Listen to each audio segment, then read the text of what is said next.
Hi, everybody. Sorry, we're getting a little feedback. Good evening, everyone. Welcome. I'm going to hold on a second. There we go. Yeah, someone's speakers are on. Yeah, just take care of that. All right, third time's the charm. Welcome, everybody. Good evening. Welcome to the Armchair Pilgrim Supper Club.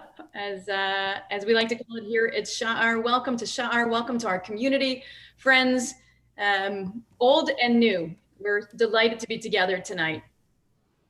So as many of you probably know or have figured out already, travel is a big part of Sha'ar's life.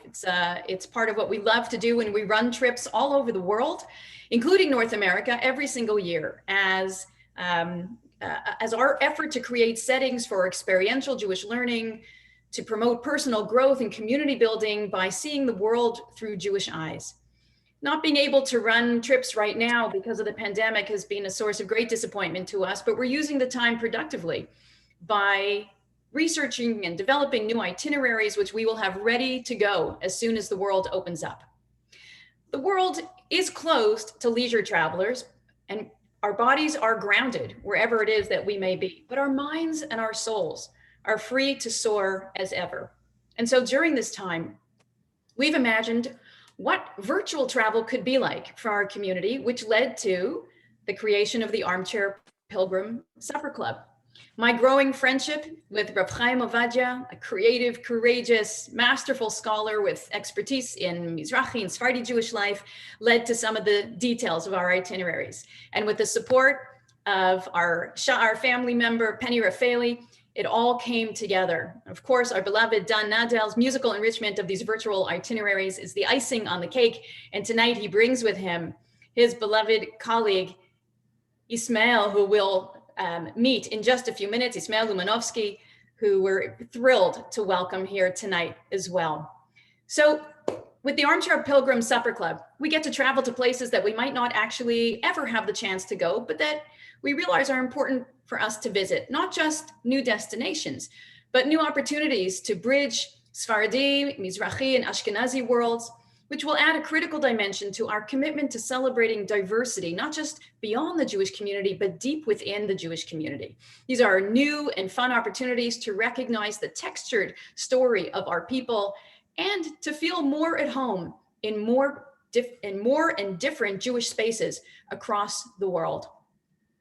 Now, before we get started with some of the stories of where we're going tonight to Izmir, we got to make our cocktail to get us on our way. So I'm going to walk us through making the drink that was selected for tonight's trip. I want to give a nod to Sherry Kellner, who has been a great support in finding these amazing concoctions. Tonight, we're making the Swinging Sultan cocktail, which is basically a Turkish cosmopolitan. So I have before me my vodka. I'm going to bring over my shaker here. And we're going to put 6 ounces of vodka. I think that's quite a bit of vodka for 2 drinks, but we'll take it slow.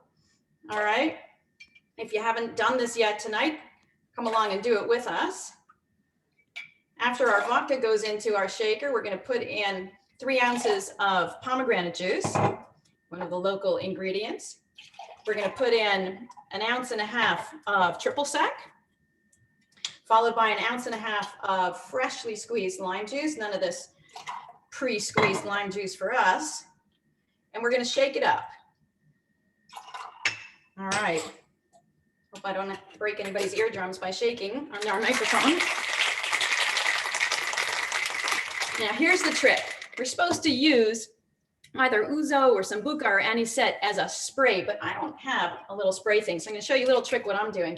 I'm going to pour a little arak in the family of those liqueurs, and I'm going to do a little wash of my glass by pouring a little in and then tipping it over and turning the glass so it gets a flavor of this liqueur without necessarily making it a significant addition to the ingredients. And once that washes in there, I'm going to pour the drink into these cups, into these martini glasses or cosmopolitan glasses, like so. One for me, one for Andy. And we have our little twist. And here's a trick about the twist. Before you put your twist into your drink, you should always try to take it by both ends and twist it, which allows the flavor and the droplets of the flavor, minuscule, to descend into the drink, and then just try to wipe the rim of the drink with the peel, which will enhance that flavor in the profile of the drink. And there you go. L'chaim.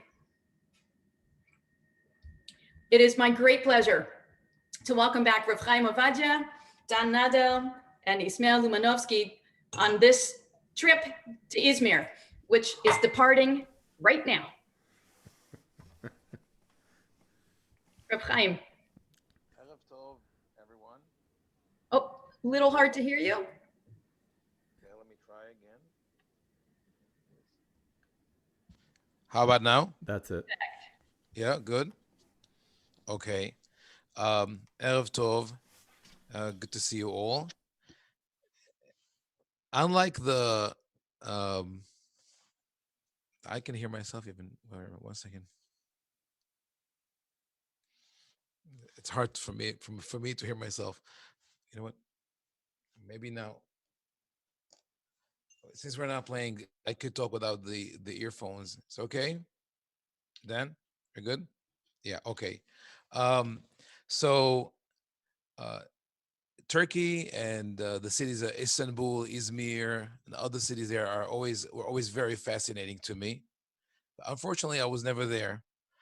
The only time I was in Istanbul was in a plane that, after losing one connection from Colombia to Santo Domingo to Amsterdam to Istanbul to Tel Aviv. It was a long trip.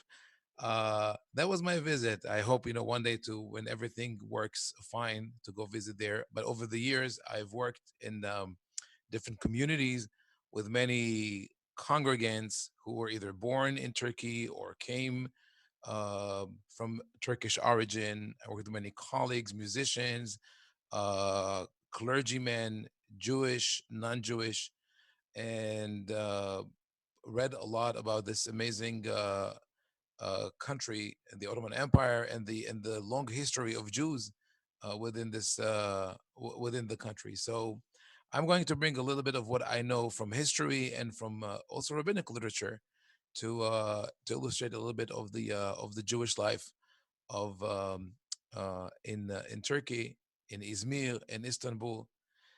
I see some of my congregants and friends here who are from there, and I'll start by sharing a story that I asked one of my friends, what stands out for you when you visit Turkey. His wife is from Istanbul, and and he visits quite often. So I asked, what stands out for you when you think of Istanbul? I know we're talking about Izmir, but part of the country.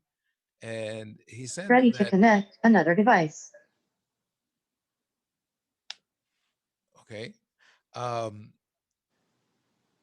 he said that in the main synagogue in Istanbul.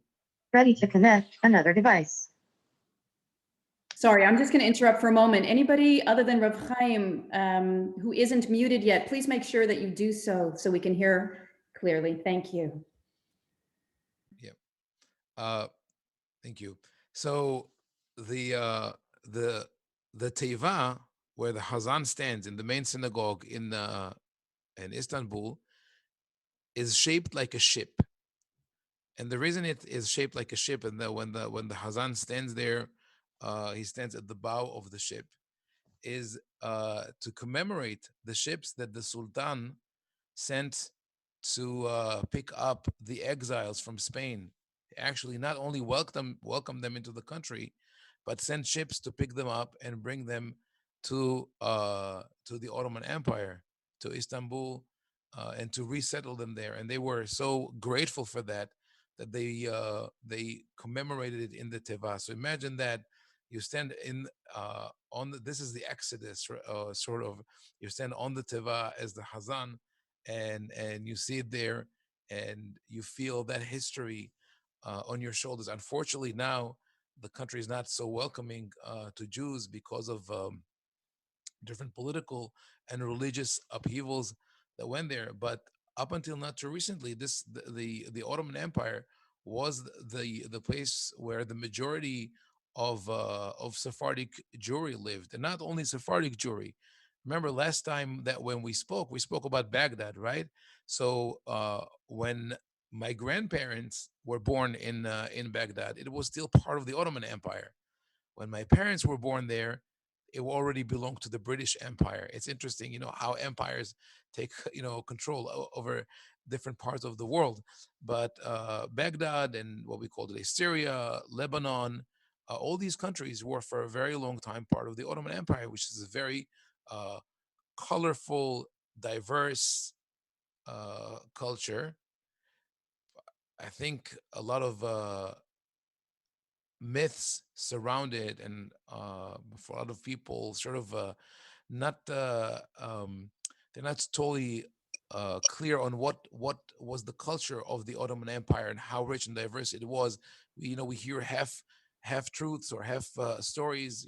With the um, list the um, Turkey was called the sick man of the Middle East, before the eve of World War One, but it was part of the plan of the British Empire to take over the oil reserves of the Arabian Peninsula. So they had to bring down um, the Ottoman Empire. And I see a comment by Izet, who says that his bar mitzvah, Izet Asayas, is your bar mitzvah was there in this in that ship? My father's. My son's, my grandson was bar mitzvah in this, they call Achida synagogue. Achida. My grandson, 5 years ago, we were there. Yeah, my father had his bar mitzvah in that synagogue. I had my bar mitzvah in another synagogue in Turkey. So there's an amazing history there. I think we know that the expulsion from Spain was a monumental cataclysmic event for Jews. Um, they who all of a sudden lost their homeland, their country where they lived for almost 1,000 years, and that generosity of the Ottoman Empire opening its doors, bringing them in.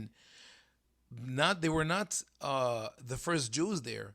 That we have to remember. There was a Romaniote community that lived there for 1,000 years earlier.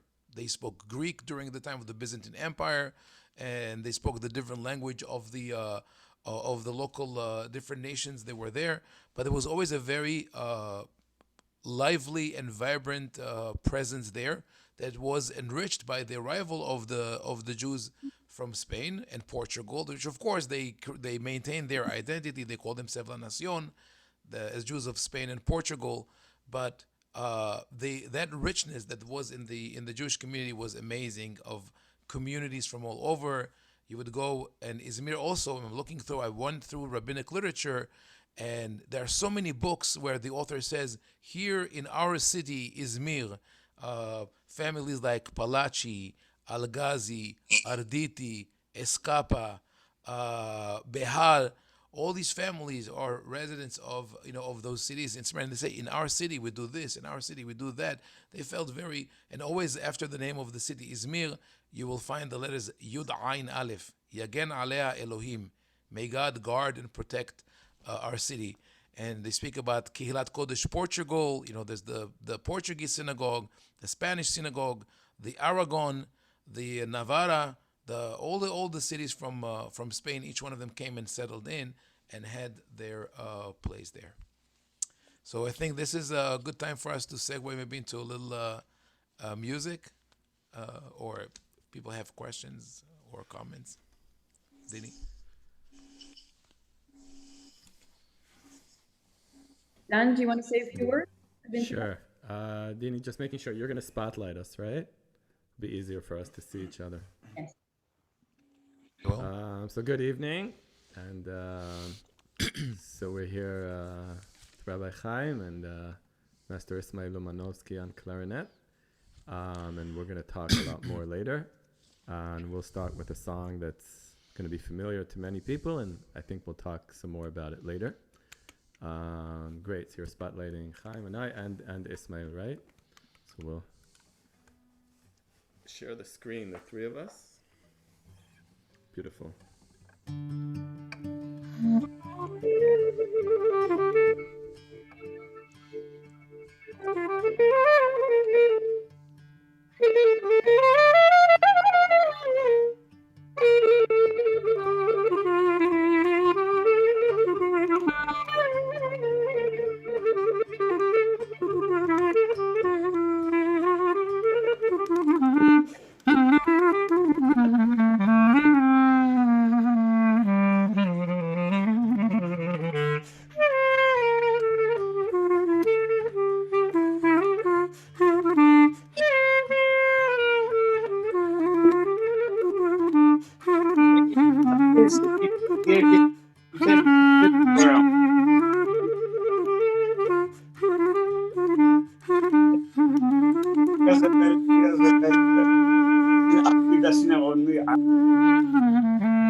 שבת קודש יום השביעי יום שבת הקודש, יום השביעי.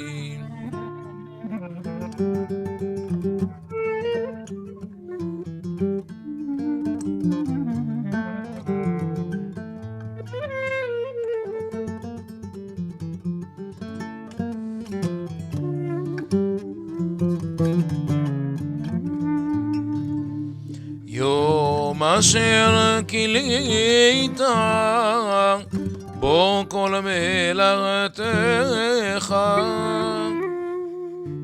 יום אשר כילית בו כל מלאכתך, עומר כי שרית על כל זולתך, ומעשים עשית הנה לבלותיך.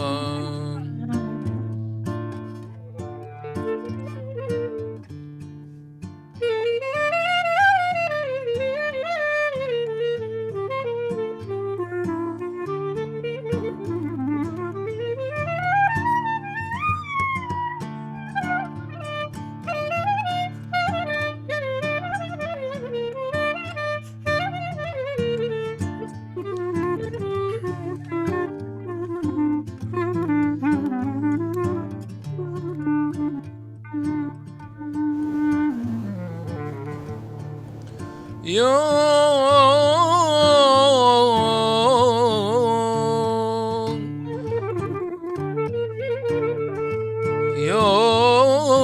דוחר עיוני,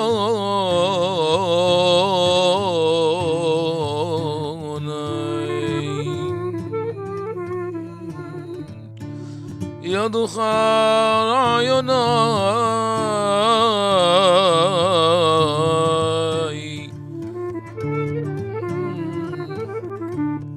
אדוני רואי.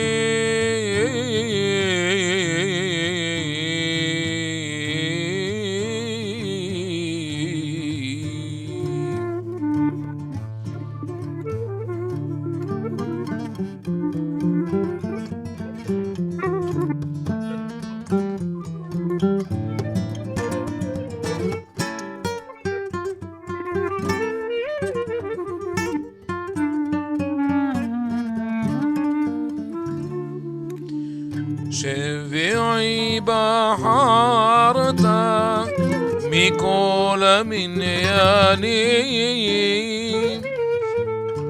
ואותו קידשת בשבועות ושנים, חיש אשר נשאת לגזע אמונים, ופדם מאסונים אורחי ורבעים.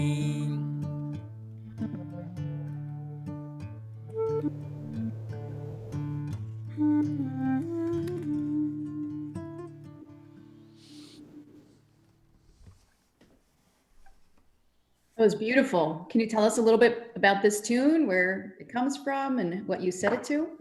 Yeah, so I'm gonna kind of open the floor, the screen space up to Chaim and Ismail, and just say that you know this song has gone through so many cycles and recycles, and there are even people who were introduced to it because there are Hasidic Jews who adopted the melody and added a section to it, and you hear it in Hasidic community.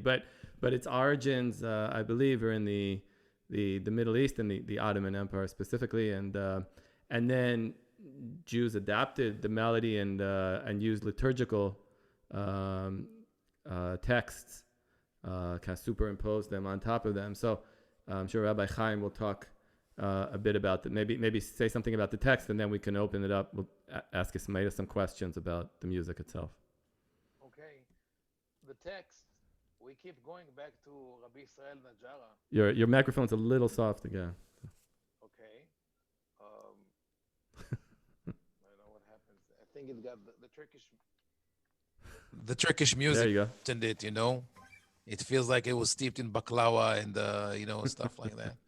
Um, the words, the lyrics, we go back to our famous Rabbi Israel Najara. Remember that last time we sang Ya Ribon Alam with a Baghdadi tune was also Rabbi Israel Najara. So it was a very versatile author. And since he traveled between Gaza and Damascus and Safad, which were all in the Ottoman Empire, and he had a very sharp musical hearing. He listened to music from around the region, Arabic, Turkish, whatever he could come in contact with, and he incorporated into the liturgic corpus. So he wrote these words, Yoducha Ra'yonai Adonai Ro'i, my thoughts will praise you, Hashem, my shepherd, based on Psalm 23, on this day, the seventh day, Shabbat, which was built on a popular, at the time, Turkish tune. And over the years, it found a new Turkish tune to connect to. So these Yeah. are the words. This is where the lyrics come from the 15th, 16th century. Yeah. And before we go to Ismail, I'll just say one thing. If anyone is unmuted, please make sure to be muted. It's we love doing this, but it's very challenging to make music on Zoom as it is. So if we hear like people's conversations at the same time, it's really, really difficult. So just to introduce, on clarinet, you're listening to Ismail Umanovsky. For those who don't know, one of the most highly acclaimed clarinetists in the world. Really, there's only one person who does what he does, which is being both a master of classical music, plays classical clarinet, but also plays the clarinet that you're hearing tonight, which is a slightly different design, G clarinet, and plays not only classical Turkish music and folk Turkish music, but also having grown up in Macedonia, various musics of the Balkans, and just a great master musician and a great person that I've been privileged to know now for 6 or 7 years, and we do a lot of work together, and so I'm very grateful that he's here tonight. And maybe we share a bit about the song itself, and let's start with there. Yeah, perfect. Yeah, I'm very excited to share some of my knowledge about Turkish music. And particularly about this song that we just played. I know it as a Turkish folk song since I was growing up back in Macedonia. My ancestry are Turkish, so I think basically going back to what Haim was saying, there was all these nations that lived in Ottoman Empire, and after that, some of them moved to their original countries or the countries that they were belonging, and some of them stayed in the countries that they were born into. So my family were the little percentage that stayed in the country that they were born into. So it was a Republic of North Macedonia now, which we know as Macedonia. I grew up with Turkish music because my father is a folk singer. So my father used to sing this song to me, and I learned that since I was like a little kid. But if I go a little more specific into the melodic structure of this song is based on a makam, which is a mode, and it's called nihavent makam. So this is basically a natural minor scale that has certain motions that make this makam called nihavent. And this song is actually one of the songs that actually represents this makam most purely, because it's very simple. Actually, the melodic structure of this song is very simple but very beautiful, and it actually represents the makam in a very clear way. So this is a nihavent makam, and in Turkish music, everything is based on makam, like all the Turkish music. Nowadays, folk music is a little different, but all the classical Turkish music is based on makam. So this was a Nihavent makam, and I did an introduction. I played a little bit solo, which was ad libidum without no rhythm. I kind of played this makam around. I tried to give this emotion before we started the song. So that was Nihavent makam, and then we started the song. Yeah. I was wondering if you could maybe demonstrate a little bit a few of the typical embellishments that are, typical to this style of music Right. that are very unique. Like when people hear that, oh, that's Turkish. It's obviously not any other kind of music, but it's also not Balkan kind of embellishments. Right. It's very particular. Right. I mean, I think what makes it very particular in this case is it's the makam itself and how you work, how you present the scale. So the scale is this basically. It's a minor scale. Right? But if I do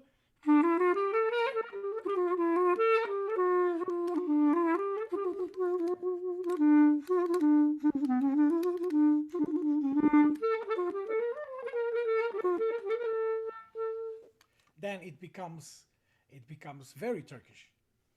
It becomes a makam. So it's kind of like the slides between the notes. You never go to a note direct, but you slide.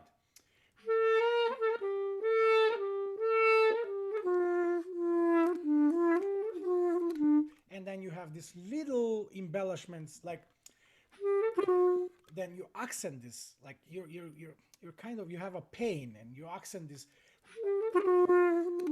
which is the minor third, so I mean musically minor third, but it's like the most painful note. And then you made your statement, basically you're ending it.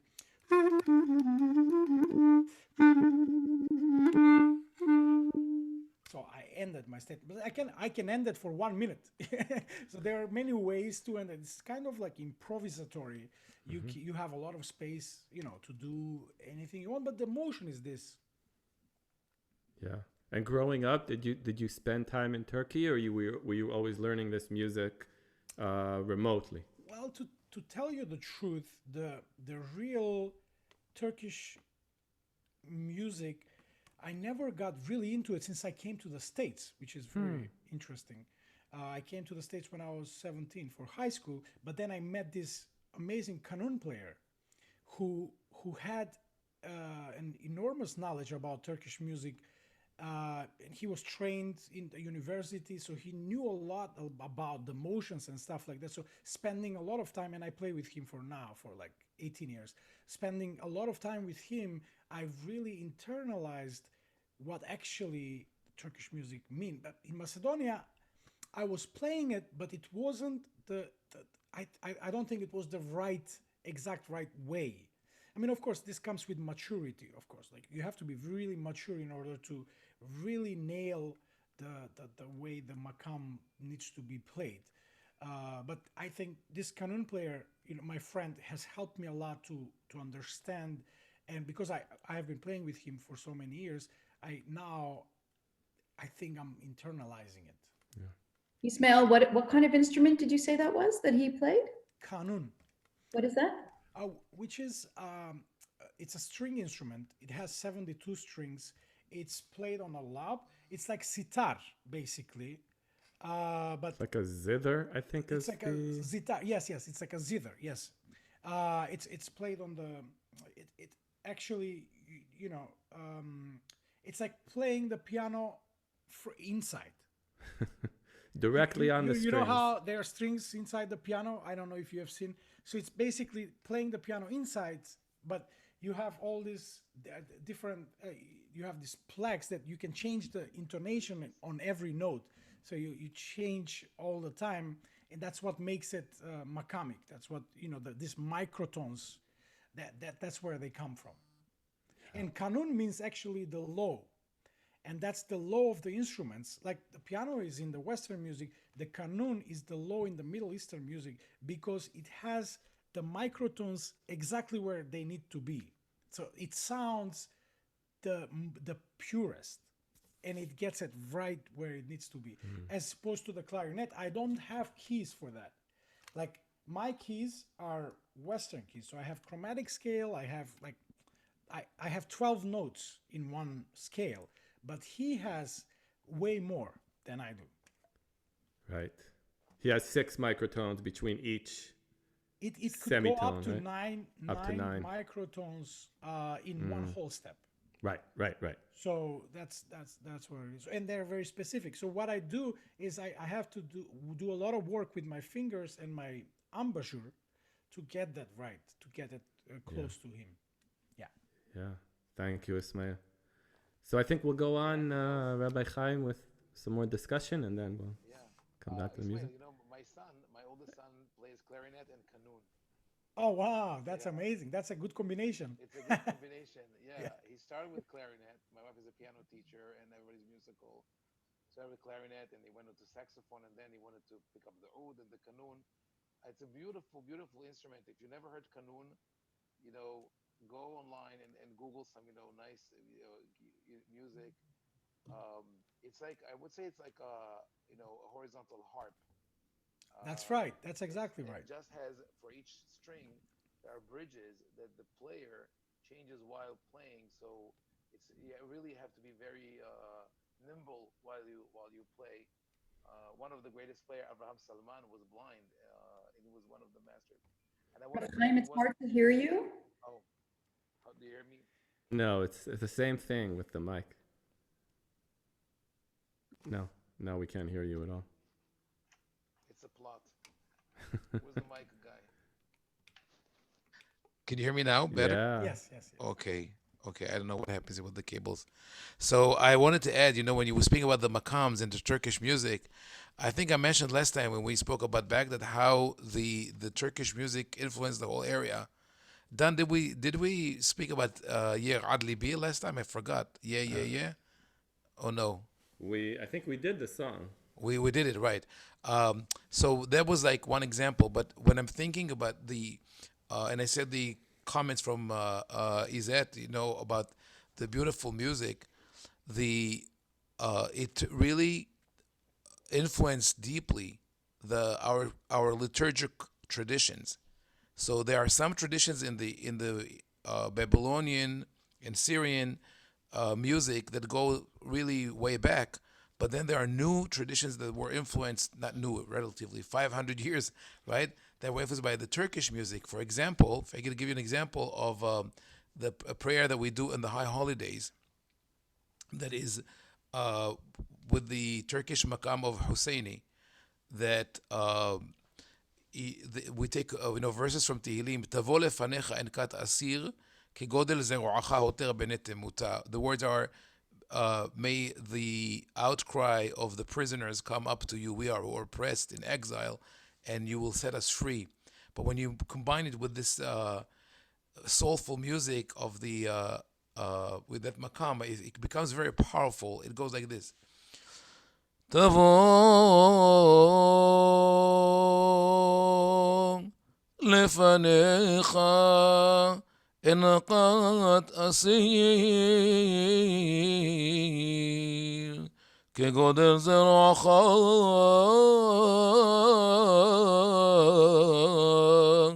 הותר בני תמותה. And then you really, are in the mood of tefillah like that, of prayer. Yeah. So, Rav Chaim, I have a question for you. yes. That's what you were just speaking. How come we in the Jewish community are comfortable with the blending of sort of cultural music from other communities with our liturgical traditions when it happened hundreds and hundreds of years ago? But today, to our modern ears, sometimes when we hear the setting of liturgical words to contemporary music, it rubs many people the wrong way. I remember being in shul several years ago and hearing a chazan do Kedusha on Shabbat to a melody from Andrew Lloyd Webber, and I bristled And yet what you sing now and what Ismail plays feels, for lack of a better word, traditional. How do we reconcile that? Wow, that's a loaded question, Dini. It's really, I think, in large part, the difference between the Ashkenazi and the Sephardic tradition. Even though there are, of course, non-Jewish traditions influencing Ashkenazi music as well. Like soon is going to be Hanukkah. We're going to sing Ma'osur Yeshuati, which is originally is a German folk song about the wild Alpros or something like that. Um, and a lot of the Hasidic music, but Hasidic is like the Sephardic in a way. The part of the reason is that the reason for that difference is that, and I think I mentioned this before, the Ashkenazi communities were created and evolved under the rule of Christianity, and specifically German Catholicism in the Dark Ages, and for them the culture was very threatening, and also there was animosity from both sides. The Jews felt oppressed under Christianity. They were demonized. They viewed Christianity as paganism because of the Divine Trinity and the statues and the imagery and all that. Meanwhile, Jews under Islam, not everywhere, but waves, um, going up and down of sometimes better, sometimes less, had more freedom and had less fear of the surrounding culture. So they embraced it. And that's why you find in the Golden Age in Spain, Jewish poets engaged in writing poetry and being in competitions with local Muslim poets. And, that's part of the convivencia in Spain. So, but now that you mentioned that, actually one of the most striking examples of incorporating music into prayer is from Izmir. The In modern time, one of the leading scholars of Jewish law, Hacham Ovadia Yosef, in Israel, was asked whether the cantor is allowed to take modern music and compose, and use it to for prayers, and this is something that we do all the time. By the way, if you walk into a Sephardic synagogue, you could hear, like the week before the elections, I use for the Keter, the Kedusha, I use the anthem, the national anthem, to remind people that we have a duty to vote. Sometimes I'll use Simon and Garfunkel, and sometimes I'll use the Beatles and or Latin American music. But Rabbi Ovadia Yosef quotes a rabbi from Izmir, Rabbi Eliyahu Kohen. The testimony about Rabbi Eliyahu Kohen is brought in a book called Krach Shel Romi, the city of Rome, by Rabbi Israel Moshe Hazan, who was a scholar, multifaceted scholar from Turkish origin, who lived in Italy and studied Italian and was connected to all the clergy there. Very open-minded person, and he tells the story about Rabbi Eliyahu Kohen of Izmir of the 17th century, who used to visit. He had to go. He went different places to get musical inspiration, to pick up new tunes. And one of them was he would go to the church on Christmas, because that was when the new tunes were introduced. And he would sit there, hiding behind a curtain, listening to the music, so he could go back and use it, in the synagogue. So I guess there was like this kind of cross-fertilization. They were not afraid of it. Jews and non-Jews were playing and singing together, and they felt that the music is something that is beyond physical definition, so they could use it any way they want. Yeah, I think there's another element, which is, it connects to what Rabbi Chaim and Ismail were talking about before, which is the multitude of embellishments, the richness of embellishments in this kind of music means that you can also take melodies that are Western melodies and make them your own if you are, steeped in this style of music. And, other people may not even recognize.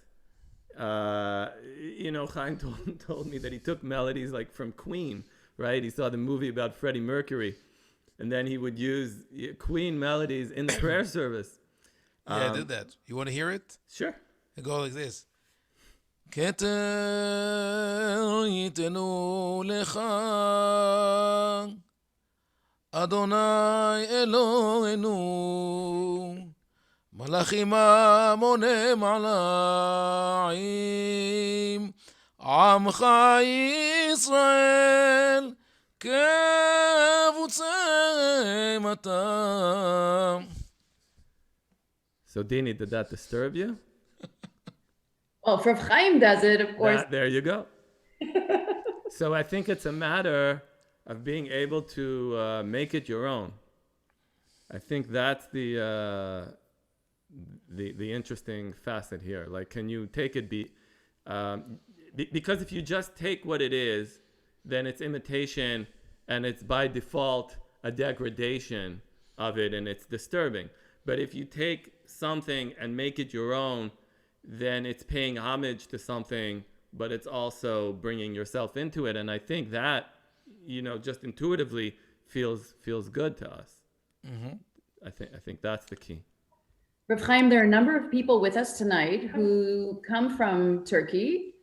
I wonder if we can invite those of you who are with us tonight with roots either in Izmir or in Turkey to say hello and perhaps offer a story or a reflection of your own experience from that country.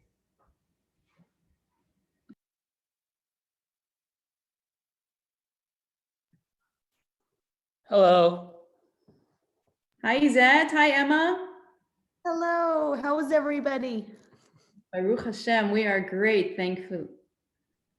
Well, thank you so much. We won't keep you more longer. We're from Turkey, and Rabbi Dini officiated our wedding. So that's how I know Rabbi Dini and Andy.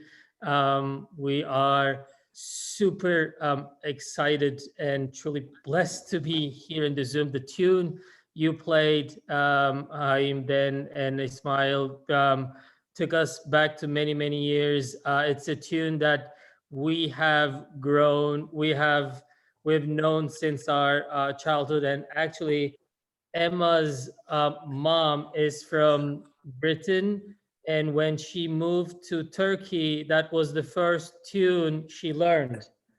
That's right. That's right. So you took us way back home. Thank you for that very, very special tune.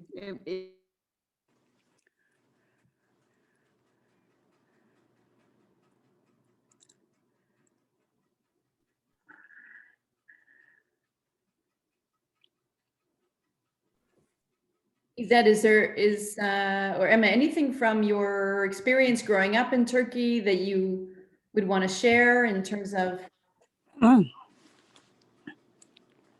the culture, the Jewish community? Sure.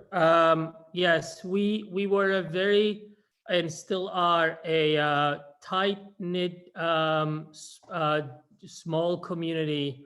When I was growing up, there was about 25,000 Jews in the entire population of 70 million. So everybody knew one another.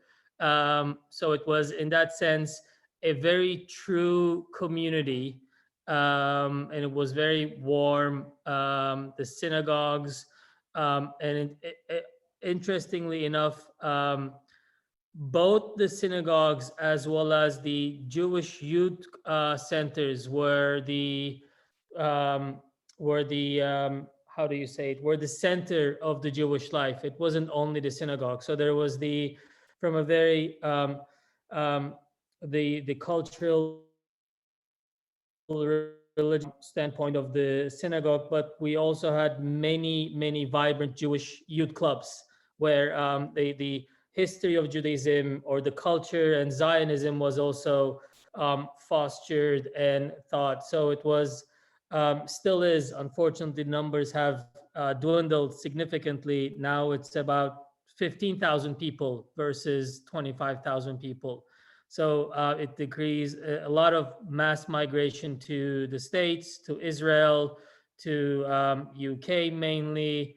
I would say those top three countries because of the situation over there, so to speak. But we grew up in a very vibrant Jewish community, but very small and not so much integrated into the outside world, so to speak.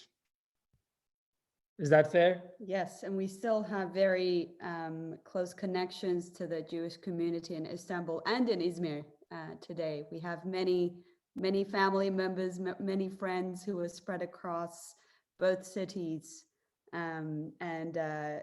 It's a beautiful, for those of you who have been or are going to Turkey right now virtually, it's a beautiful melting pot of cultures. You've probably heard many times, it's a little bit of a East meet West type of a situation where you have the Bosphorus in the middle, connecting the two continents. And I think that's, it comes through in the Jewish culture in Turkey as well. There's a lot of, Rabbi Dini, as you mentioned, there's a lot of sharing in terms of the traditions and the cultural just richness in the country as well. So it's very natural to us to take a tune that may be also adapted by a different community and hear that same thing again and again. It just reminds, I think, every community in Turkey of home, and it's what brings everybody together. But you said it so it's something that comes naturally to us, and until you called it out, we actually didn't recognize how special that is. Well, Is this a good time to look at a different cultural frame for just a moment, that being food? We shared some recipes prior to tonight. I'm sure say this in a completely mistaken accent, but albondigas de purasa, these leek meatballs. Did anybody actually take the challenge and make them? Let's see what you made and how did they come out? Let us know. Anybody who made them, please unmute yourself. Let us see. Hi. Can you see? Oh, wow. Those look, wait, lift them up a little more. Okay. Nice. If you go on my Instagram, you'll see them sizzling in the pot. They are delicious. Whoever shared the recipe, they're really good. And they're not that hard to make. Thank you, Penny Raffaele. I made some too, but I haven't tried them yet, so I don't know how they taste. And I made the drink. I can tell not very well on this side anyway. Dini, my sister-in-law, who is sort of from a Sephardi background, makes these every Passover. So I knew about them before, and they told me it's a lot of work to cut up the leeks. That was the major complaint. But otherwise, they're always there, and they're delicious. Excellent. Well, apparently there's a variation on this recipe. Daniela, are you around? Can you tell us a little bit about your variation? It's handed down from my family, which was based in Salonika, Greece, and which was Ottoman at some point, for many years, for at least 450 years. And we don't use as much meat in the recipe. I have like 8 very thick leek with about ½ a pound of ground meat, and you can also eliminate the use of the meat. Yeah, I use all the leek. I use the green parts as well as the white parts, and otherwise you get the wrong color. It's not the right color. It has to be green. And but the principle, it is a heck of a lot of work. I usually process the leek and make them like a hamburger. I process them through a meat grinder after I cook them, and then I freeze it. And when I'm ready before the holidays, Passover, and now we do Rosh Hashanah, it's just like expansion. Everybody wants to have them, and I make about over 200 of them for the family. Wow. And otherwise, forget it. They don't want to come. So, and I can post a recipe on the chat. Is that okay?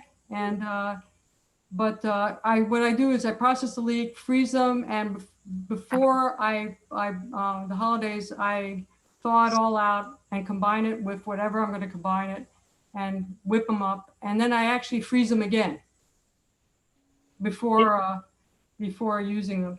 So Reed will okay. We'll post it on the chat. Thank you. Anybody else have any experience? Oh, Andy wants to show you the potato balls. So these are the potato. If you're making 200 for Rosh Hashanah, we'll come over. I just don't understand because we make mashed potatoes all the time. It's a lot more work when you have to take the mashed potato and put it into a bowl. But that's what we did. And I have to say that the lemon is the key ingredient here. I've never put lemon into mashed potatoes and it changes the flavor. Definitely. Improved it. Correct. Exactly. Anybody else have anything they want to share about their experience with the recipes? Maybe it's my friend Leon Dana. All right. Well, I know we have lots more music to share. Rav Chaim, I want to just ask if you could comment on one of the questions that was put into the chat about the story of Shabtai Tzvi and its relationship to Izmir.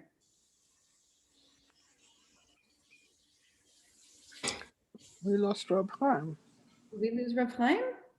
We lost Reb Chaim. Oh, he's there.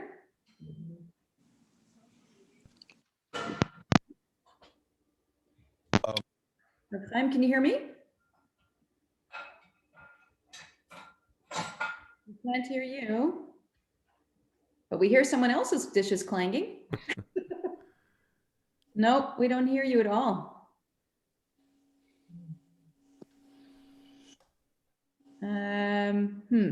Okay, done. Should we maybe go to some music while Rav Chaim figures out his sound issues? Lost Dan too. No, I'm here. I'm just a little hesitant to start a song that he's supposed to sing without his microphone. Okay, fine. I'll stand it. Operational. Okay, fine. No, I mean we'll play, but so Dini, can you spotlight here? I think Chaim is re-entering. Can you spotlight us, Ismail and myself, and then I think Chaim's coming in, and hopefully his mic is.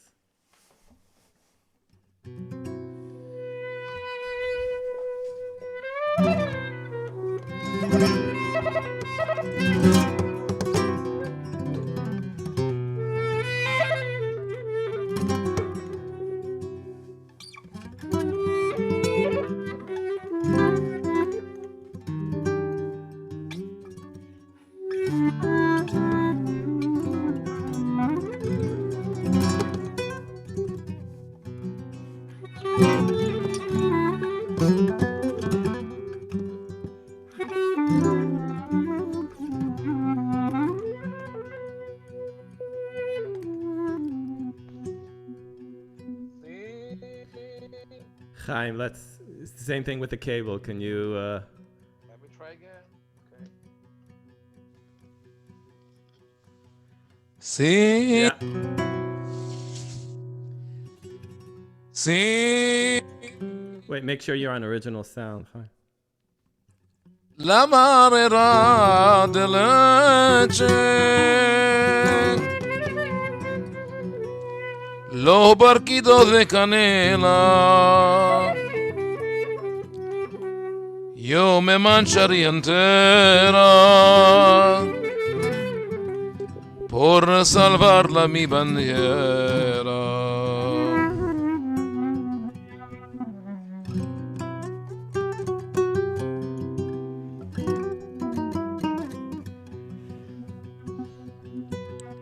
Si la marera de leche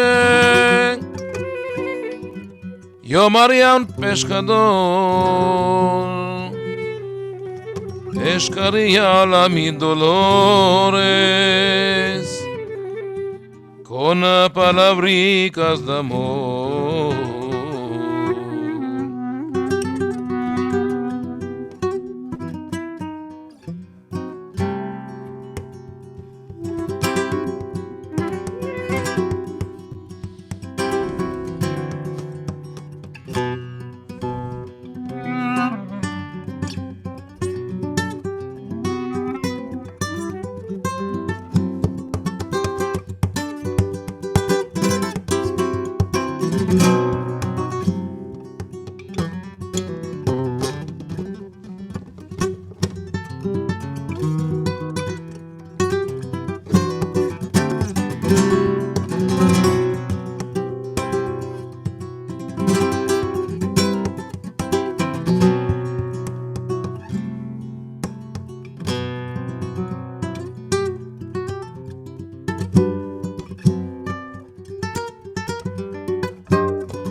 En la mar hay una torre. En la torre hay una ventana. En la ventana hay una paloma que a los marineros ama.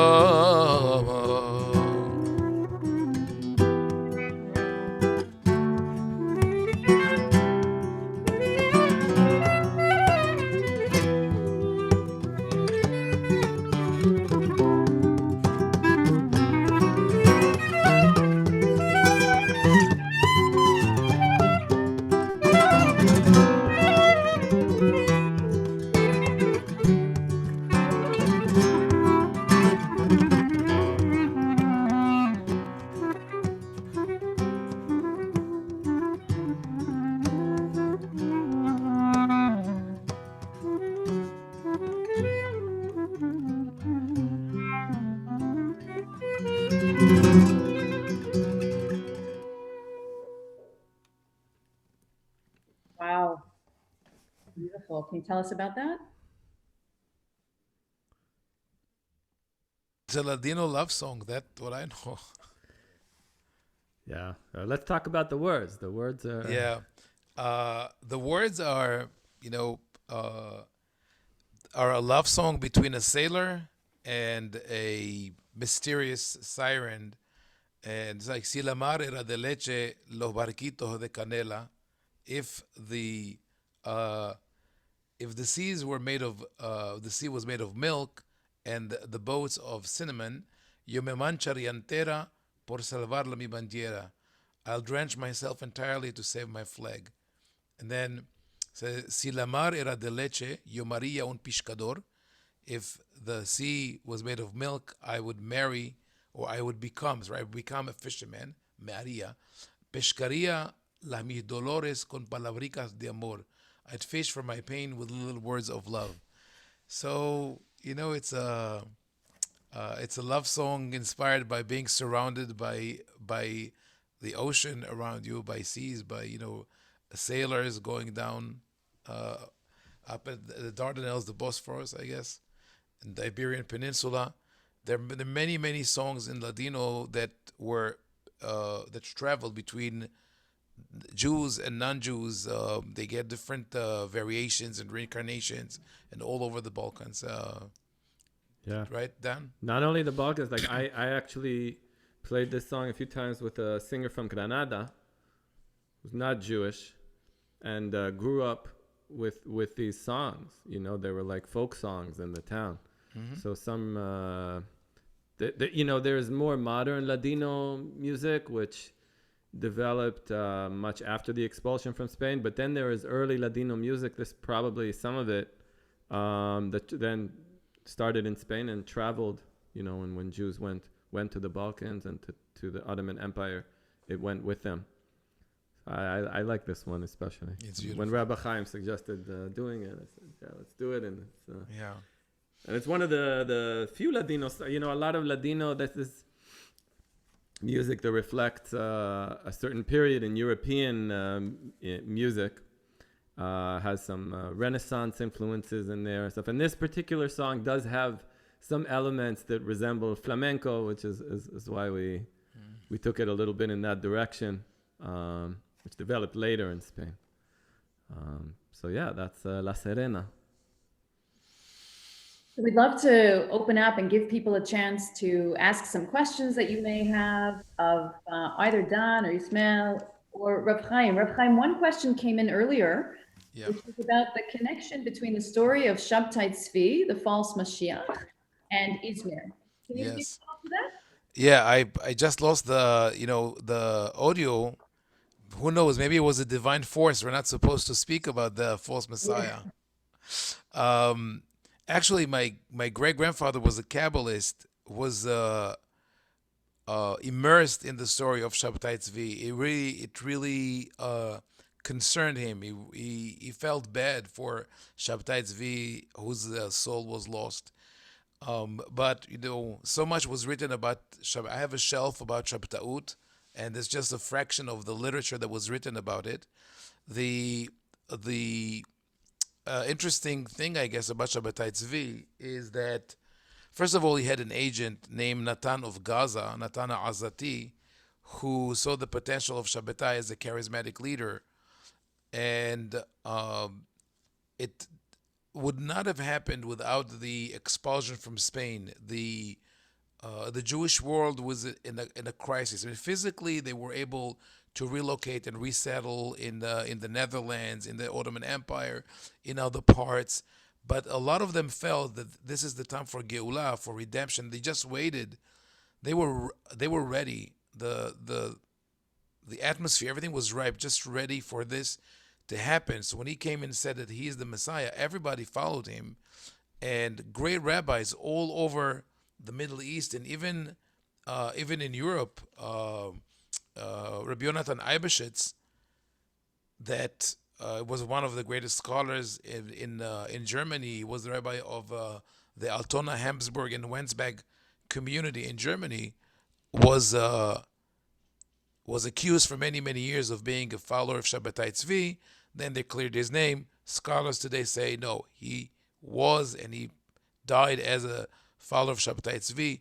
There are still, I heard from my friend Leon Dana, who's with us tonight, that there are still in Turkey followers, sects of the Dunme, of people who follow the teaching of Shabbatai Tzvi. It was devastating to the Jewish people because it did not come to fruition. But many people refused to let go, and the influences of the post-Shabbatai Tzvi phenomenon until today are in Sephardic liturgy and not even Ashkenazi liturgy, because of a book called Hemdat Yamim that was written by students. One of them was Rabbi Hagiz, who lived in Yerushalayim, and they put together books of prayers that were very powerful and popular and made their way into Sidurim all over. I wanted to mention one more thing before we know, because I said from the rabbinic literature of what we read about Izmir, we find fascinating evidence. First, about the music, they had a very interesting minhag in Izmir, which I think reflects how much they loved music. That that usually the cantor, the Hazan, leads the tefillah, especially the silent Amidah and the repetition from beginning to end. But in Izmir, there was a cantor, the Hazan, and then there was a poet or a master musician who was more skillful than the cantor. And he would stand next to the cantor and he would lead the first part of the tefillah until the end of Kedusha. And then the cantor would take over. And there were those who were upset with this minhag and they wanted to stop it. They said, no, we have to have one cantor who reads everything. And one of the great scholars of the time, Rabbi Yitzhak Palachi, said, no, this is the custom in Izmir, and this is what we do here. And I think, we see Shabbatai Tzvi on that backdrop of a multicultural city, a lot of things happening there that were not accepted in other places, such as, for example, the Gabbai or the Shamash would stand up on Shabbat in the synagogue and announce real estate purchases that were done during the week. The acquisitions, that was the real estate section of the New York Times is read out loud in the synagogue, and he would be paid by at a commission by the purchaser. Also, we find in Izmir women who conduct commerce all over the area. A lot of the responsa is written in Hebrew, but testimony is collected in Ladino, and it's printed in Ladino in Hebrew letters. There's a lot of literature. And one interesting teshuvah, one interesting halachic responsa that I found from the 16th century is a ban on using explosives or, fireworks on Purim. And they said that people would just buy, what today in America, I cannot buy in Maryland, but I could drive across the border to Virginia and get some if I want, But they had that, and there were fires that broke out in the Jewish quarter because of the use of those fireworks in Purim. Anyway, just a little collection from the rabbinic literature. Well, Reb Chaim, you've given me an opportunity to say that we have a house sale at 31 Patton Lane in Closter, New Jersey. So if anyone's interested, come on down. Jamal wanted to ask a question. Please unmute yourself. Yeah, hello. Hey, Rabbi. You can answer, or maybe others from who have a background, a connection to Turkey, maybe could answer. I learned from Rabbi Aron Haleva that there was this discussion around solving the Aguna crisis with Jews who ended up leaving Turkey and going to Cuba, and that created some kind of an issue with Agunot. What is it that led Jews from Turkey to Cuba? I'm interested because I'm from Key West, and there's a history of Jews being smuggled into America from Cuba to Key West when they were blocked out of immigration during the early 1900s. So I'm wondering, my question is what led Jews from Turkey to Cuba? And did any of those Jews end up in Key West and start families or anything down there? The one who could really answer this question is a friend of mine. Rav Chaim, we can't hear you again. What's going on today? Can you hear me now? Yes, can you hear me now? Good. Yeah, so I don't know what's the one who could really answer your question is my friend Moises Behar, who works in the State Department, and he's from Puerto Rico, but his family from Cuba. But I could tell you, tip of the iceberg, his family was from a small city in Turkey, I think called Chilibri, and they immigrated to Cuba. Then they went to the Lower East Side, and then went back to Cuba. And the answer to the question, why did people go there? It's usually, and it happened with many immigrants, many Jewish immigrants from Eastern Europe, from Syria, from the Ottoman Empire, is you had one family member who went ahead and became the pioneer, and he would start bringing people. And that's why some people went to Cuba, went back to the States, and felt, no, that we're better off with our family in Cuba, and went there. And actually in South America, when I lived in Colombia, the general name for Sephardic people was Turcos, Turks, because the first wave of immigrants that came after the expulsion, like in the 1900s, was from Turkey. So could be that in Key West also, yeah. Any other questions that any of you would like to offer up? Please just unmute yourself. Let us know who you are and where you're from.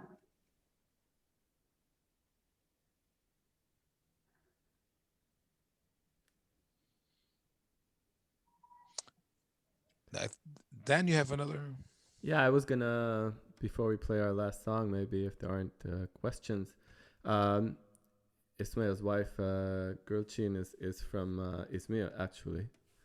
And I was wondering, and he's been there relatively recently. I was wondering, must tell us about life there, pre-pandemic, what modern day city is like, and then how things are there now.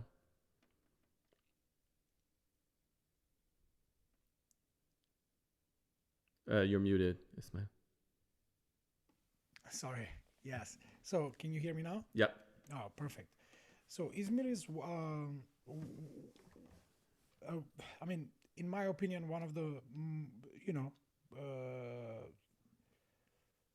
one of the most beautiful cities in Turkey. I enjoyed so much being there. It's there is a lot of freedom in this city. It's actually the most open city in Turkey right now, and it actually kept the motion and the emotion and the love for music, which Rabbi Chaim was talking about. This is still there. It's so amazing. There is a big community of Roma people who are probably the most important musicians in Turkey. They come from Izmir, from this Roma community, which is huge in Izmir. And like all the most famous, let's say if I talk about most famous individuals as musicians, they come from Izmir. And it's a very vibrant city. It's very nice. I mean, they had, unfortunately, they had a very bad earthquake in like 2 weeks ago or so, 3 weeks ago or something like that. And but everything is fine now.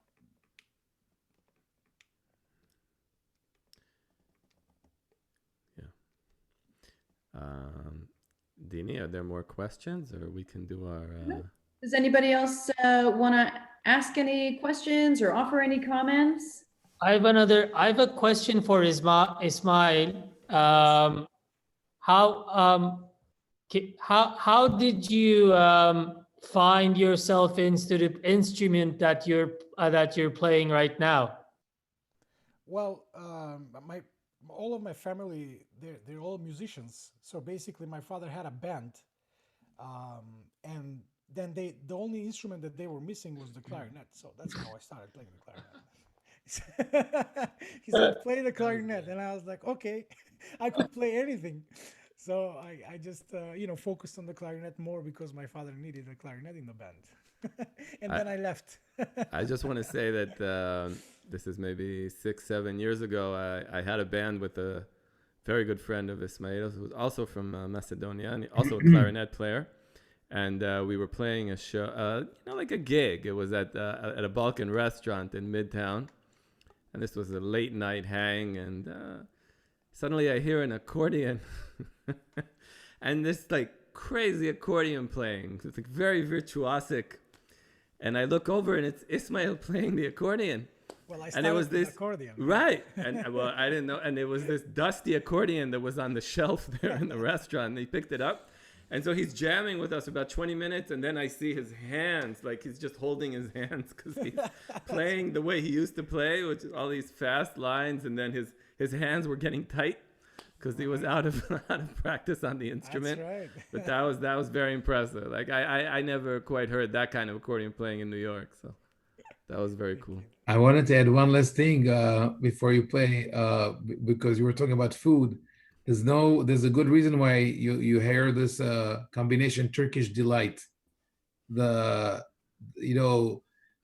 Being the center of the Ottoman Empire, they brought riches and flavors from all over the world and developed some really amazing foods, especially sweets and candies. That some made their way into Iraq, also into Israel. We appreciated the halkum, hablokum, each one has its name. Very, very tasty. Ismail, look how much you and I have in common. The only reason I'm a rabbi is because I'm the youngest of my mother's 4 children. She already had a doctor, a lawyer, an investigator. There was nothing else for me to do. I wasn't the one they were hoping for to become a rabbi, but we had no other choice. That's right. That's right. That's in common.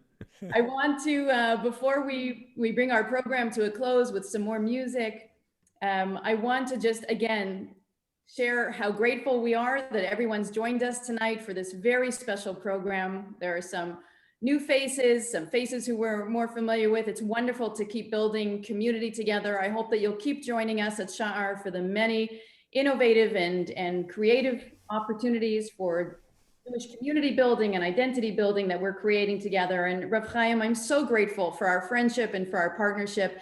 And I look forward to many, many more opportunities. The Armchair Pilgrim Supper Club will be meeting again in December. I believe it's the 20th, when we will be traveling to Mumbai. So please be sure to mark your calendars and join us for our trip to India towards the end of the year. Dan, we are always so grateful for the beautiful music and spirit and the wisdom that you bring to us. And Ismail, it's been an honor to welcome you tonight as our guest as well. Thank you for sharing your gifts and your reflections with us so beautifully.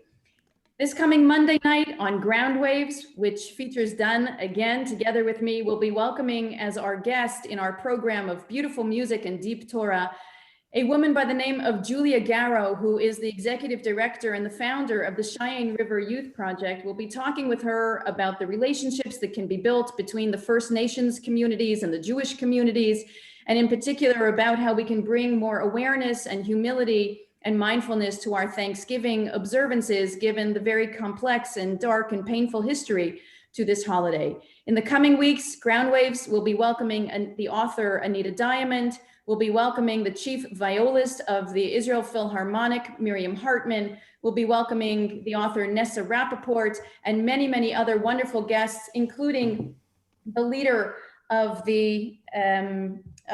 one of the foremost Muslim human rights organizations here in the country, as well as just wonderful guests who join us every Monday night at 8:30. We hope that you'll that you'll come as well. Our Justice Beit Midrash will continue to meet, not this Wednesday night, we're taking off for the holiday, but we'll reconvene next Wednesday night. And again, we are so grateful for everyone joining us. If you're so moved, we invite you to, when you register for our next program, or even in response to the beautiful opportunity that we've had together tonight, to upgrade your participation to business class or first class, to make sure that we can keep bringing the wonderful talent that helps make these evenings so special. So Dan, I'm going to turn to you to bring us to a close with Rav Chaim and with Ismail, and after which we'll wish everyone Laila Tov. Thank you. So yes, one more song. Some of you may know this. This is a poem that's 1,000 years old, Kol Beruei Ma'ala Umata. It's a melody that, as far as we know, is from Istanbul. And it was about to basically go extinct, and there's a long and interesting story about that. But it's been revived in recent years, and we'll sing it for you tonight. And this is all about the oneness of humanity. This is by the poet Shlomo ibn Gabirol from 11th century Spain.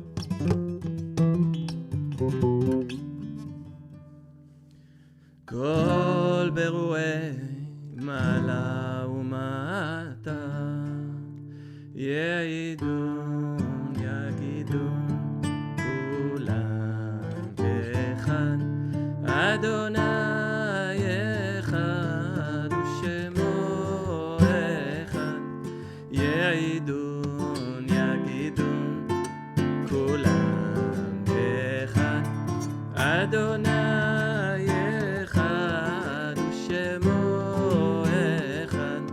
שלושים ושתיים נתיבות שבילך לכל מבין סודם יספרו גודלך מהם יכירו כי הכל שלך ואתה אל המלך המיוחד יעידון יגידון כולם כאחד אדוני אחד ושמו אחד לבבות בחושבם עולם בנוי ימצאו כל יש בלתך שנוי במספר במשקל הכל מנוי כולם ניתנו מרואה אחד יעידון יגידון כולם כאחד אדוני אחד ושמו אחד.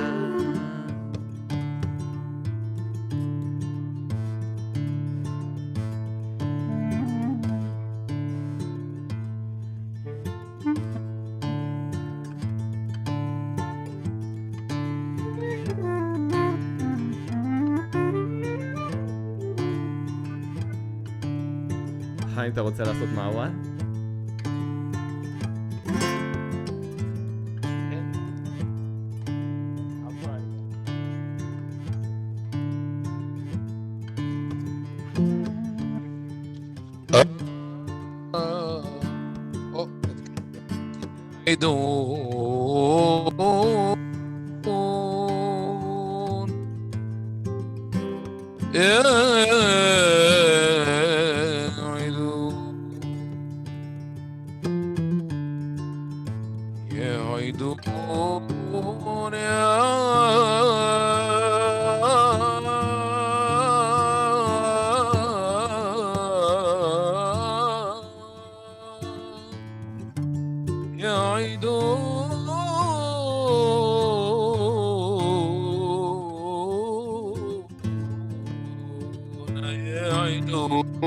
يجدون كلام إحد أدوناي إحد وشمو إحد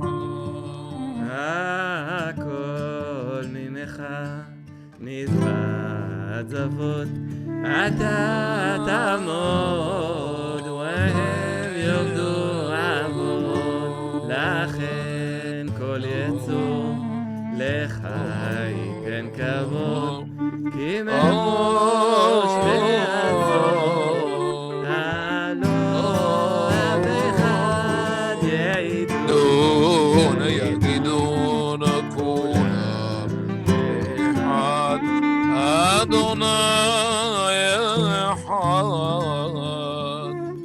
وشمو إحد